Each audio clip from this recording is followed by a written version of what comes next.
Obrigada, Jesus. Obrigada porque Tu estás aqui. E o lugar onde o Senhor chega liberando, Senhor, promessas. O Senhor chega liberando milagres, liberando, Senhor, aquilo que o Senhor prometeu um dia, outrora lá atrás. E nós queremos Te louvar, nós queremos Te agradecer, porque o Senhor não nos deixa sozinhos. O Senhor é o nosso companheiro diário, nosso amigo, ó Deus, confidencial, onde nós podemos contar contigo e sabemos que não estamos sozinhos, mas o Senhor está presente. Espírito Santo, nessa noite nós Te pedimos em nome de Jesus, que o Senhor acampe os Teus anjos ministradores ao redor desse prédio, que o Senhor ministre anjos ministradores ao redor da nossa casa, da nossa família, da nossa parentela. Faz cair por terra, Senhor, todo inimigo de Deus, todo levante do inimigo, todo vento contrário contra os nossos, Senhor. Te pedimos agora, Pai, em nome de Jesus, que o Senhor possa, Senhor, agora, pelo poder do sangue do Cordeiro, remover, retirar todo espírito contrário desse ambiente, toda voz contrária, Senhor, à Tua voz. Nós rejeitamos agora, Senhor, as vozes das vãs filosofias. Nós rejeitamos agora, Senhor, as vozes do maligno que tem tentado, ó Deus, mentir, enganar os nossos ouvidos. Nós, Senhor, nos levantamos agora e Te pedimos, Pai, que o Senhor possa repreender todo espírito maligno de prostituição, de masturbação, de adultério. Nós repreendemos agora em nome de Jesus todo espírito de engano. Nós repreendemos agora em nome de Jesus toda mentira satânica, toda mentira do inferno contra a vida dos casais, contra a vida dos filhos, contra a vida, Senhor, das esposas, dos maridos, contra, Senhor, o emprego, contra o trabalho.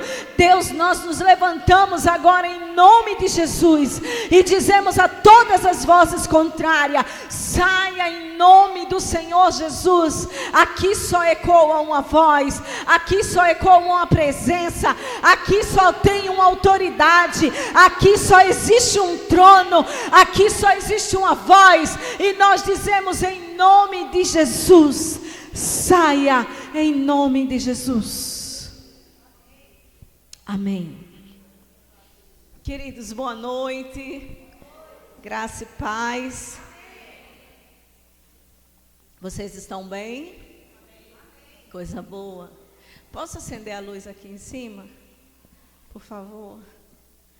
Gente, elas são tão boazinhas comigo. Quando eu peço, elas fazem. Isso é forma de carinho comigo. Olha só. Hoje eu quero trazer para vocês. Alguém me policia no horário, amém? Mesmo que eu não olhe, você dá uma palma assim, ó. Aí eu vou me ligar, amém? A pastora vai me ajudar. Hoje nós vamos conversar um pouco acerca de um milagre que Jesus fez e que hoje, nos tempos de hoje, nos chama muita atenção. Eu gostaria muito que você focasse no que Deus tem para mim e para você nessa noite. João capítulo 2, do verso 1 ao verso 11. João capítulo 2, do verso 1 ao verso 11. Nós vamos ver o que Jesus fez. Deixa eu dizer uma coisa para você. Você não veio aqui por um acaso. Você não veio aqui bater um cartão. Você não veio no piloto automático. Jesus trouxe você aqui. Jesus criou situações para que você estivesse aqui. Porque Ele tem o interesse de abençoar a mim e a você. Ele tem o interesse de fortalecer a mim e a você. Ele tem o interesse de trazer a sua memória de que Ele é o Deus que continua operando no presente. Ele não mudou.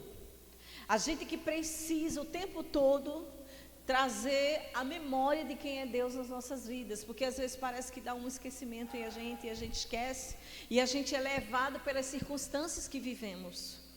A gente é levado diante daquilo que os nossos olhos nos apresentam, mas o Senhor está dizendo assim: eu trouxe você aqui hoje para trazer à sua memória quem eu sou na sua vida, o que eu fiz no passado, o que eu continuo fazendo no presente, e grandes coisas eu ainda vou fazer lá na frente.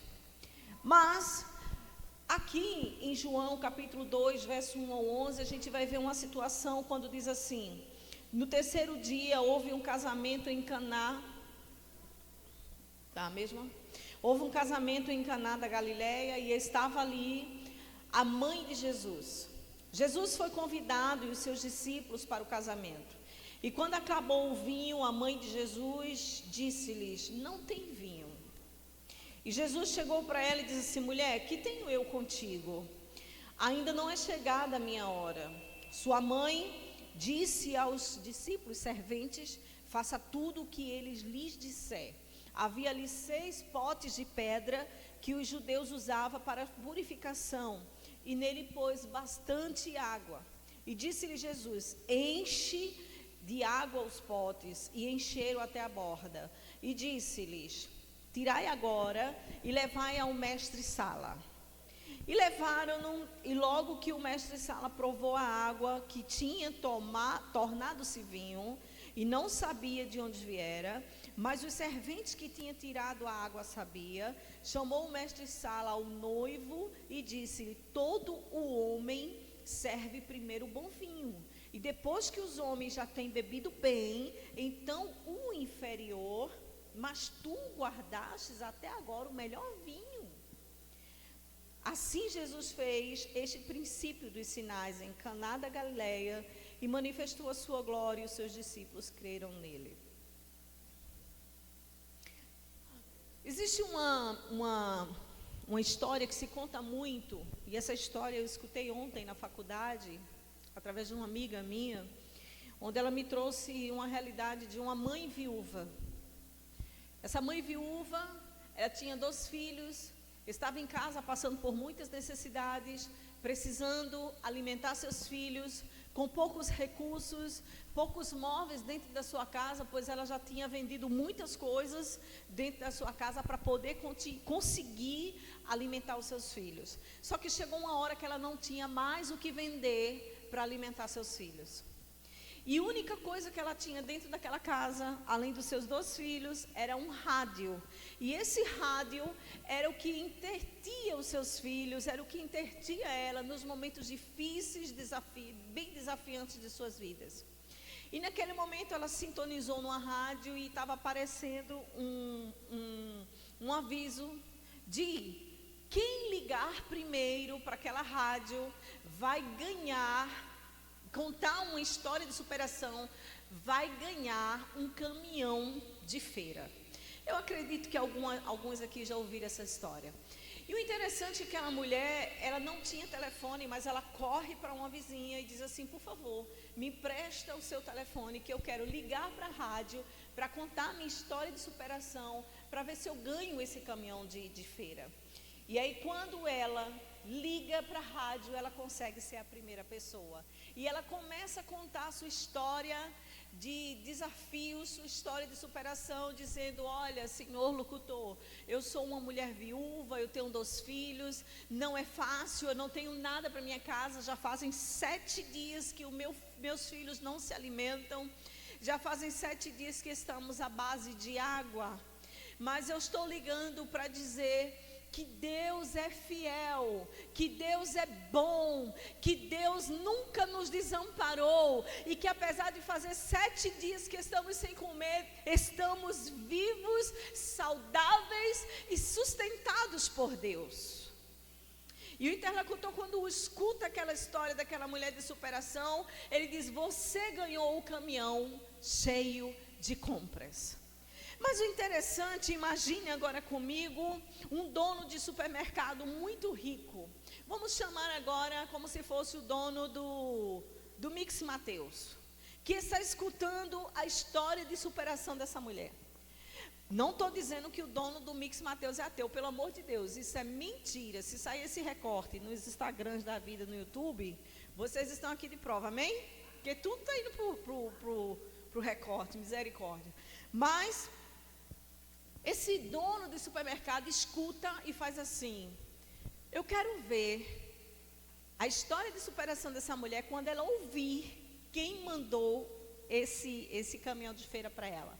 E aí ele chama o seu motorista e diz assim: coloque tudo em dobro, enche o caminhão, coloque tudo. tudo, não deixe faltar nada, nada. Eu quero que quando ela receba esse caminhão, ela tenha plenitude, ela seja surpreendida com além daquilo que ela pensou, além daquilo que ela pediu. E o motorista, muito humano, se alegra com a postura desse patrão, porém ele é impactado quando ele diz assim: agora tem um porém, você vai chegar para essa mulher e vai dizer que foi o demônio que mandou essa feira para ela. Ele impactado por aquilo, e o seu semblante cai. Quando o seu patrão percebe que o seu semblante cai, ele faz assim: e se você não falar, se você desobedecer, você vai ser desempregado, você vai perder o seu emprego. E ele faz: sim, senhor. E quando ele chega na casa da mulher, e aquela feira é apresentada, ela sai, e quando ela olha, ela lembra da fidelidade de Deus, ela lembra dos 7 dias de fome com seus filhos, ela lembra da escassez que ela estava vivendo, ela lembra das dores e sofrimentos de não poder oferecer aos filhos um alimento à sua mesa, apenas um rádio para interter os filhos na hora da fome. E quando aquela mulher, ela se depara com aquele caminhão, com funcionários descendo, com lotes e mais lotes de comida, com muita comida, com muita abastança, ela coloca a mão no coração e diz: faz Deus, muito obrigada, porque o Senhor é fiel. Ela demonstrou ali fé. Só que o motorista muito constrangido, mas tinha que obedecer porque estava em jogo o trabalho dele. Ele tinha família para sustentar. Ele chega para aquela mulher e diz assim: olha, você não sabe quem mandou esse caminhão de feira para você, mas eu preciso lhe dizer que quem mandou essa feira para você foi os demônios. Quem mandou essa feira para você foi Lúcifer. Quem mandou essa feira para você foi o diabo. Ela fez: glória a Deus, porque quando Deus manda, até o diabo obedece. Essa mulher tinha uma convicção de quem era o Deus dela. E não é diferente quando a gente passa a observar, quando Jesus passa no meio dos seus discípulos, uma convivência humana, uma convivência divina. E é muito natural que, pela fama de Jesus, além dos pais de Jesus, ele também foi convidado para um casamento. E quando ele chega nesse casamento, em Caná da Galileia, ele começa ali como convidado, como homem, mesmo sendo 100% Deus, se acomodar, contemplar a beleza do casamento. A gente sabe que num casamento o que mais chama atenção é a noiva. Por mais que o noivo esteja com um terno de linho, a noiva sempre será o centro das atenções, e Jesus está contemplando aquilo ali. Mas acontece que o vinho acaba, e quando o vinho acaba, se instala um cenário de vergonha. Quem está vivendo um cenário de vergonha aqui, em nome de Jesus, eu quero que você saia daqui dizendo: eu estou vivendo um cenário de vergonha, porque Deus está preparando um momento de honra. Deus está preparando a minha vergonha em milagres. E foi assim que aconteceu com aquele casamento. Maria chega para Jesus e diz assim: olha, Jesus, olha, acabou o vinho. Muita gente interpreta que Jesus foi grosso quando disse assim: mulher, não é chegada a minha hora, o que tenho eu contigo? Jesus não estava dando fora na sua mãe. Jesus estava dizendo assim: olha, eu não tenho compromisso com o ser humano, eu tenho compromisso com o que é divino. E o que é divino vai ser realizado aqui nesse ambiente natural. E aí o que acontece? Quando Maria recebe essa mensagem de Jesus, ela não fica de bico não, ela não fica com raiva não. Não tem pessoas que quando falam com a gente não entende a resposta, a gente fica de bico, de bochecho, a gente fica com mimimi. Maria não ficou com mimimi. Ela entendeu que Jesus estava naquele lugar para realizar um grande milagre. E ela chega para os servos e ela diz assim: olha, façam tudo o que ele mandar. Queridos, quando a gente percebe que esse momento de vergonha, esse momento onde aqueles noivos não sabiam que o vinho tinha terminado, eles estavam no seu melhor momento, mas existia alguém responsável pela cultura judaica, para que ficasse ali monitorando. É como se fosse o cerimonialista. E quando chega a notícia que o vinho acabou, a preocupação se instala, a vergonha se instala. Aí você talvez diga assim, mas é só um vinho que acabou. É como se hoje você preparasse um casamento e no seu casamento faltasse o quê? O bolo. Tem um prato quente, tem os doces, tem os salgados, tem a bebida. Mas o bolo, onde tem aqueles noivinhos em cima, faltou. O que vai se instalar no coração desses noivos? Tivemos tudo, mas eu queria um bolo. Quem é aqui que está noivo e vai casar? Quem que vai casar por esse? Você que Isa está se preparando. Já pensou no bolo, Isa? Você já imaginou teu casamento faltar o bolo? Você já imaginou faltando os noivinhos em cima? É vergonhoso, porque você preparou todo o ambiente, você preparou a festa, mas cadê o bolo? Assim era a cultura judaica. Quando faltava o vinho era sinônimo de vergonha, porque o vinho não era um mero vinho. O vinho no casamento judaico tinha uma representação.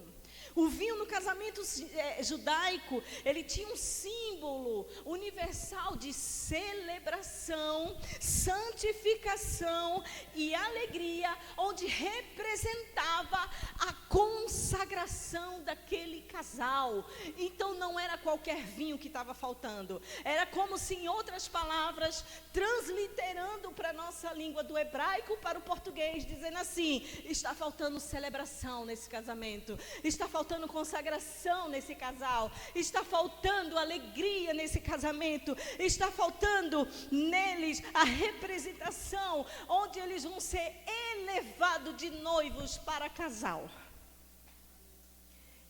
Imagina se isso chega aos ouvidos do noivo, eles iriam ficar bem preocupados, eles iriam ficar muito tensos, porque a bênção sobre o vinho era um elemento que representava a cerimônia judaica. Não podia faltar, queridos, mas naquele casamento faltou. E talvez estamos aqui com pessoas que está faltando elementos cruciais, que está faltando elemento de celebração, que está faltando elemento de alegria, que está faltando elementos cruciais para santificação e consagração, como estava faltando naquele casamento.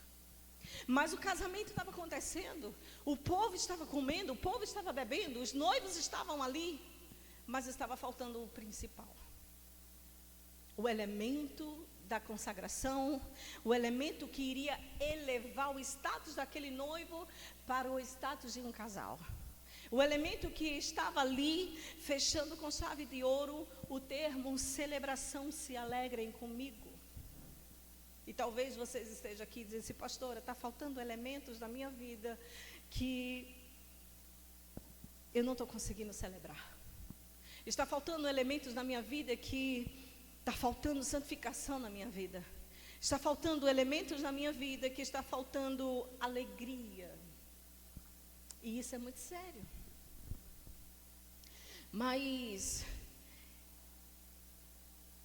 eu quero dizer a você que, além desse elemento que representa no casamento alegria, santificação, consagração, o sentimento puro do agradecimento, talvez você se identifique na sua casa, na sua vida, nas suas finanças, no seu ambiente social, no seu casamento, na sua convivência com os filhos. Talvez você diga: pastora, está faltando um elemento para me alegrar, está faltando um elemento para me realmente celebrar. E talvez alguém olhe para você e diga assim: mas você tem motivos de sobra para se alegrar, você tem motivos de sobra para celebrar, você tem motivos de sobra, você se santifica. Mas você sabe que falta um elemento específico. Mas eu quero dizer a você que aonde Jesus está, esse elemento que falta, Ele provê na minha e na sua vida. Ele proveu naquele casamento. E por isso eu quero convidar você a pensar comigo nessa noite sobre um tema: faça o que Deus te pede. Você pode dizer para o seu colega aí do lado: faça o que Deus te pede? Porque esse tema nos desafia hoje a mudar uma realidade. Esse tema nos desafia hoje a mudar uma realidade na nossa vida. Essa palavra, faça o que Deus te pede, ela veio da pessoa de Maria. Quando ela chega apavorada para Jesus, e ela disse assim: olha Jesus, eu preciso que tu faças alguma coisa. Porque agora, daqui a pouco vai começar a correr a fama de que a vergonha se instalou. Isso é sério. Jesus faz, não é chegada a minha hora. Jesus, ele sabia o momento certo de fazer o milagre de transformar a água em vinho. Jesus sabe a hora certa de transformar a nossa vergonha em dupla honra. Jesus sabe a hora certa de transformar o nosso impossível ao possível. Jesus sabe a hora certa de trazer o sim quando nós estamos convivendo com o não. E não adianta se preocupar fazer birra, bico. Porque vai acontecer no tempo dele. Vai acontecer na hora dele. Por mais que eu e você se apavore, a gente não vai acrescentar minutos do relógio, a gente não vai acrescentar nosso cronograma, a gente não vai acrescentar o resultado. Por quê? Porque o governo está sobre os ombros dele. Só depende de uma coisa: ou você crê, ou você desiste de crer.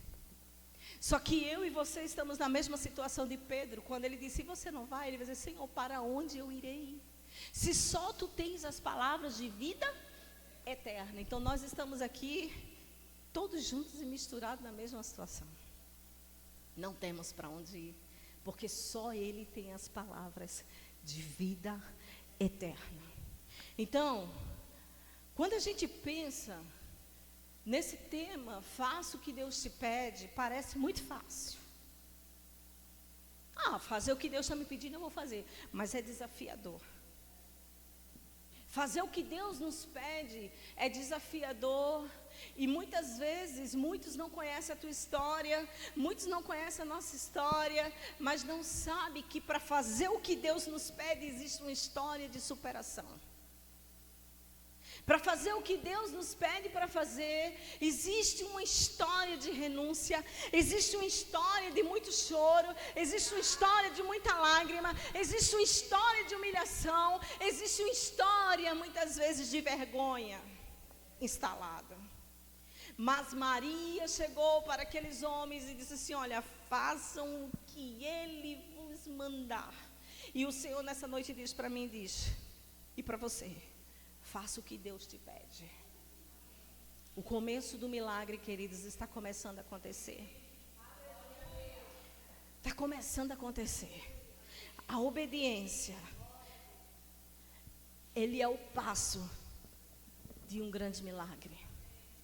Veja, o milagre naquele casamento não aconteceu quando Jesus transformou a água em vinho. Não. Ali já foi o fenômeno. Aquilo ali já foi o extraordinário. O grande milagre, ele acontece quando se instala um espírito voluntário de obediência. Vocês têm percebido que Deus tem falado muito em obediência nessa casa? Obediência. Pastora, mas não se começa com fé, não. Deixa eu dizer uma coisa para vocês. Até o diabo acredita que Deus pode fazer. Então não se trata de fé. Porque tem muita gente falando de fé, mas na hora do vamos ver, essa fé não representa nada quando não existe uma obediência. Então a primeira coisa para você acessar um milagre é você entender, é eu entender, é nós entendermos que a gente precisa viver uma vida em obediência. Queridos, não é fácil. Quando a gente vai ver na história, quando Deus, ele vai falar nos provérbios, através dos discípulos, quando Deus vai falar através dos profetas, dos apóstolos, quando Ele vai dar as ordens, quando Ele vai dar os mandamentos, a gente vê tanto homem de Deus tropeçando. É porque não é fácil. Mas é possível. O milagre começa pela obediência.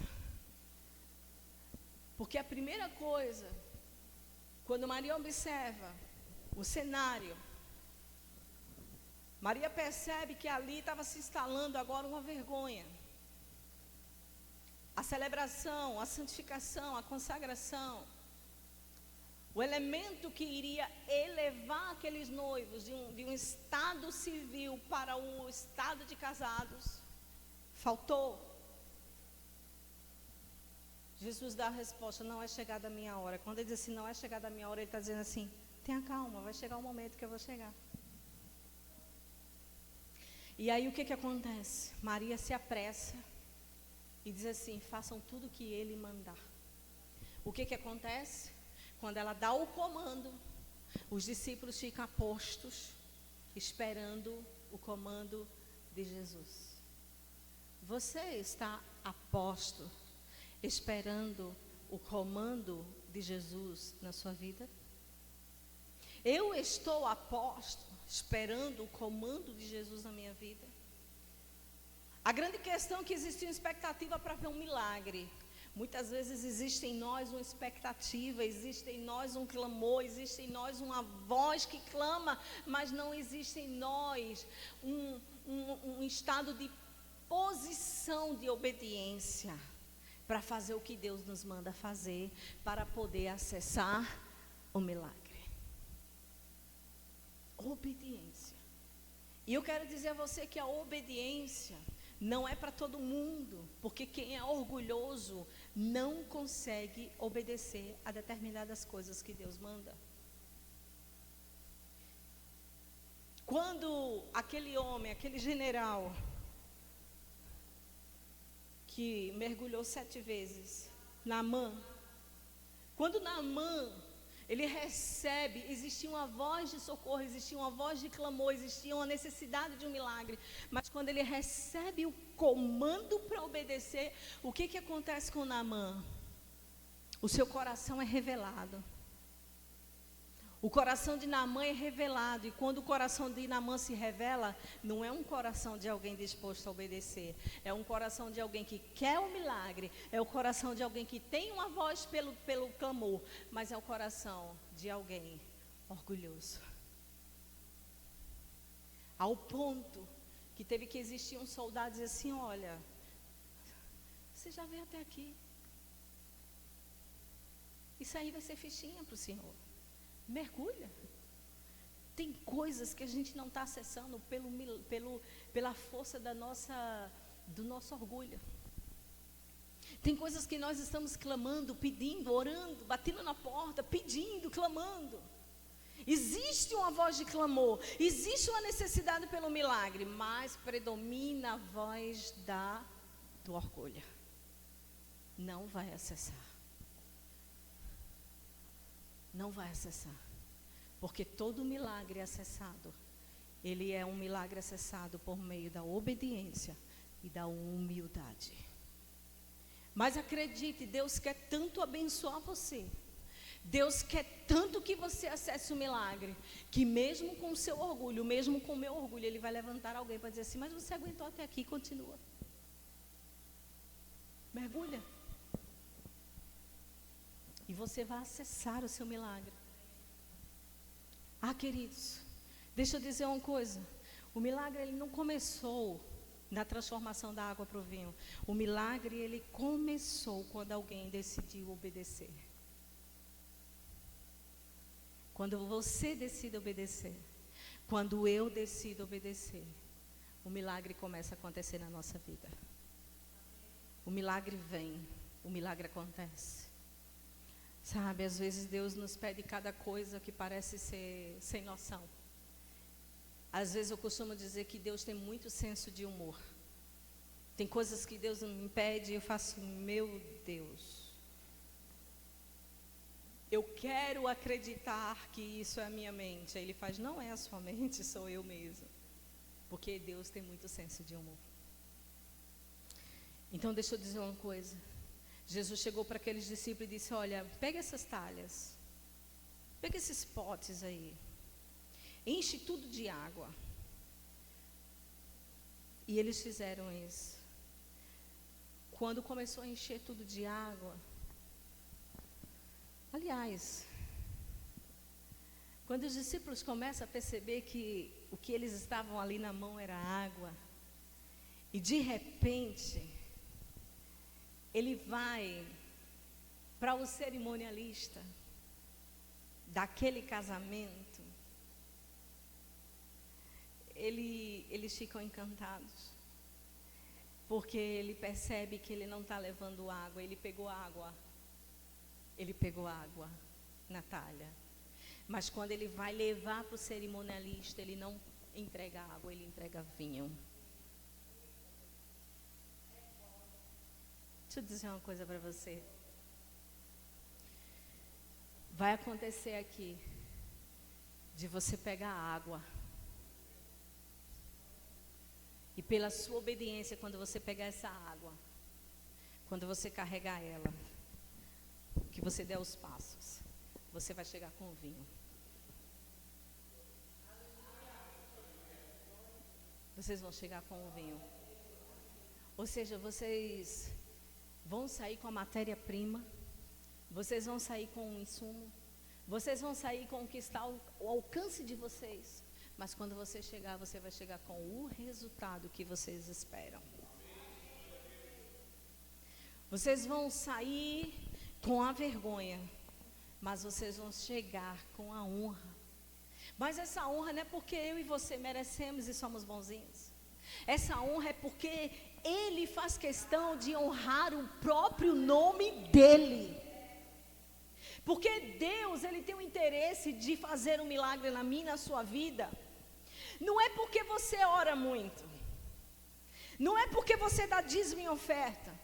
Não é porque você vem à igreja. Deus tem interesse em fazer milagre na sua vida. Não é porque você canta, não é porque você toca, não é porque você serve.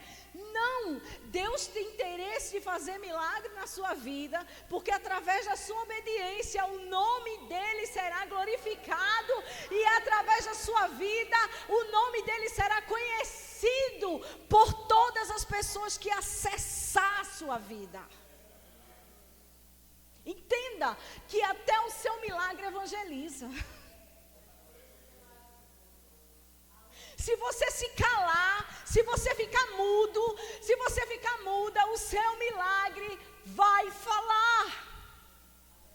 Porque alguém vai olhar e vai dizer: como assim, Bial? Como é que pode?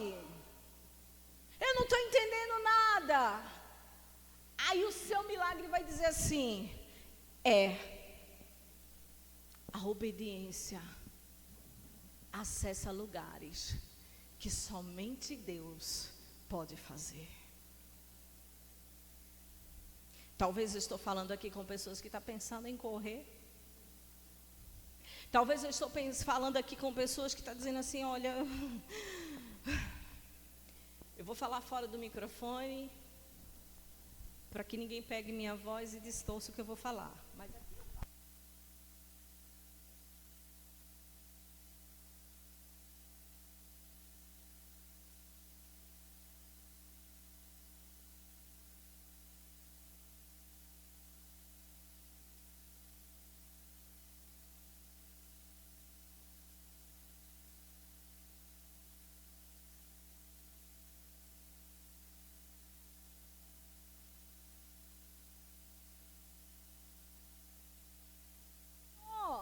Que eu disse um sim para isso. Aí o Senhor faz assim: você não disse um sim, você obedeceu. Você não está entendendo, o seu sim é uma obediência. E o cenário de vergonha, eu estou lá. Entenda, Jesus estava no cenário de vergonha desse casamento. Jesus está no cenário de vergonha da sua vida. Jesus está no cenário de vergonha da sua vida financeira. Oh meu Deus, eu creio, Jesus. Ele está no meu cenário. Ele está no cenário de vergonha da sua necessidade por saúde. Ele está. Talvez você diga: pastor, eu tenho vergonha de sair na rua. Eu tenho vergonha de sair, pastora, porque eu estou com hemorragia, mais de 30 dias, mais de 2 meses, mais de 3 meses. Eu conheço mulheres que precisaram andar de fralda. Mas eu quero dizer que na sua vergonha, no meio dessa hemorragia, o Senhor está lá presente com você. Homens que muitas vezes se envergonham porque não conseguem colocar na mesa o que gostaria de colocar para os filhos, para a esposa. E sente-se constrangido. Deixa eu dizer uma coisa, nessa vergonha o Senhor está com você, porque na vergonha do casamento Ele estava presente. Quando Ele chegou, Ele transformou a vergonha em alegria, celebração, alegria, santificação. Queridos, por que Deus nos traz tanto à memória o conceito, o fundamento da obediência? Porque tudo começa na obediência. Tudo começa na obediência. E deixa eu dizer, a obediência nas mínimas coisas. A obediência é um princípio. Sabe por quê? Essa semana eu conversando com meu marido, eu disse: amor, o que me mantém de pé, o que me mantém firme, o que me mantém conectada com os céus, o que me mantém amando Jesus, o que me mantém amando a igreja, o que me mantém amando o meu casamento, o meu filho, não é porque tudo é perfeito. Porque no dia que você olhar para mim atravessado, eu vou deixar de amar você. No dia que você não me elogiar, eu já vou me sentir carente.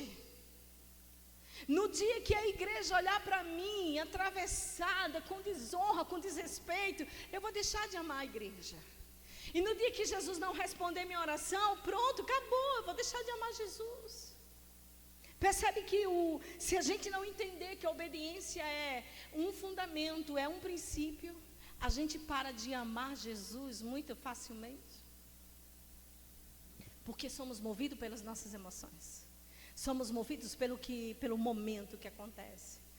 Eu disse assim: o que me mantém é a obediência. Não é meu cargo, não é minha função, não é a minha história de renúncia, não é a minha história de entrega, é a obediência. E eu sei que no dia que eu parar de obedecer a Jesus, eu serei mais uma como muitas aí fora. Você está de pé. Você continua no plano de Deus, no propósito de Deus. Porque você se mantém num objetivo, num propósito fiel de ser fiel a Ele. Claro, por mais que eu e você façamos muito esforço para ser fiel, mesmo assim ainda vamos falhar, sabe? Mas eu quero dizer que o milagre, ele não só começa com a obediência, mas o milagre, ele tem um objetivo. Você pode dizer aí, o milagre começa por meio da obediência, mas o milagre tem um objetivo. O seu milagre tem um objetivo. Continue fazendo o que Deus te manda, obedeça o que Ele está mandando você fazer, mas entenda, você vai continuar obedecendo, porque o milagre que Ele está liberando para você nessa noite, o milagre que Ele está liberando para você essa semana, o milagre que Ele está liberando para você ainda esse ano, é um milagre que tem objetivo. Amados, quando aquele cerimonialista que se chama o mestre prova, o mestre sala, aquele que experimenta, que vê se está tudo ok, quando os discípulos chegam e dizem assim: olha, a gente veio trazer o vinho aqui para o Senhor, porque acabou e a gente veio repor. Ele experimenta, porque não são os noivos, primeiro é o mestre sala, ele vai lá, experimenta e faz. A cultura judaica fala que acabou, gente. Acabou. Vocês vão estudar em casa. A cultura judaica está dizendo, falar em 2x, que o melhor vinho é para o fim. Porque vocês... Não, manda chamar o noivo aqui. Por que vocês deixaram o melhor vinho para o fim? Vocês têm que servir o primeiro, o melhor. Quando todo mundo estiver embriagado, aí você bota o ruim, porque já está todo mundo tonto e ninguém vai nem perceber. Aí os noivos disseram, não, a gente ofereceu o melhor. Deixa eu dizer uma coisa para você. Continue oferecendo o seu melhor. Mas entenda que no meio da sua vergonha, entenda quando chegar no seu limite, entenda quando chegar ao fundo do poço, entenda quando chegar a escassez, entenda quando tipo assim, está tudo ruim. Aí as pessoas vão dizer assim, mas rapaz, por que você não ofereceu o melhor primeiro? E você diz assim, mas eu ofereci. Todos vão dizer, eu entendi, Jesus chegou na sua vida. Fique de pé em nome de Jesus.